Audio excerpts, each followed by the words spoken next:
So this will be the education portion of our survey and capstone project. Thank you for completing the survey up to this point. So we'll go ahead and get started here. You can see the figure on the left. Everything in the dark green indicates the remaining tallgrass prairie, with the light green indicating the historic range. So you can see only about 5% of it's left. And on the right, in figure 2, you can see every orange dot indicates burn activity for a certain year.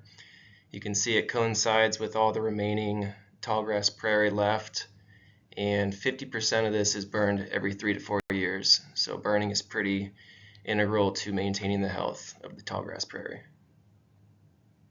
And for this slide, we have on the left here, there are different burn intervals, one being annually for every 4 years, and then the 20-year burn interval. And as you can see, the dark areas on there are woody encroachment. And so the best way to control that is burning regularly. And then the longer you go without it, you can see a landscape can really be taken over by these trees.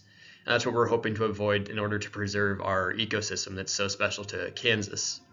On the right, you can see this is an issue. It's since the 1990s, it's been encroaching on westward towards our prairie. And some of the reasons we don't want this is because it, or some of the pros to burning, it can cycle the nutrients through the soil profile. It promotes the new growth for grazing, like it protects our industries such as cattle and just the overall ecosystem. And as we learned in the slide before, it is a threatened ecosystem. All right, and while burning has a lot of pros, there's also a few cons we have to be wary of. One of this is obviously when you burn things, smoke is created, and this can reduce air quality, visibility, and it also is getting rid of a lot of the vegetation that's on top, and a lot of that vegetation can help keep the soil in place. And so when we burn and get rid of that, obviously there's going to be some soil erosion. That water that's on the surface is going to evaporate a lot faster than with the heat.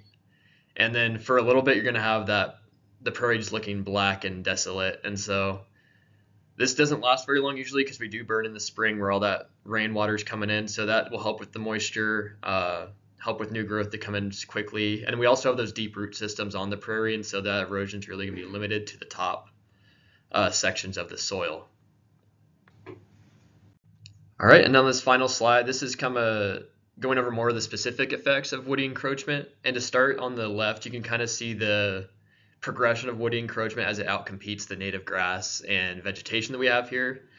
This not only affects the native vegetation, but also a lot of the animals that are adapted to this native vegetation are disrupted by the increase of woody shrubs encroaching on their landscape. And then on the bottom right corner, we see some of the other water effects that woody encroachment can have. As you can see, the root systems of these trees and woody shrubs are deeper, but they're also a lot more dense at depths, and they're pulling that water from lower down, affecting the groundwater that would normally run into our streams and water systems. It's lowering the amount of water that's flowing into those systems, which is affecting a lot of the aquatic species we might have on the prairie. And then up top in the right, we can see some of the nutrient cycling that happens when we burn.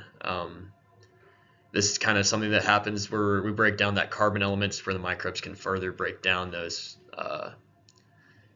materials so that plants can do that, can uptake it. Thank you for watching our educational video. If you would like more information, there's an extra link provided at the bottom of the survey. If there's no more information you would like, please continue with our survey and answer your final questions. Thank you.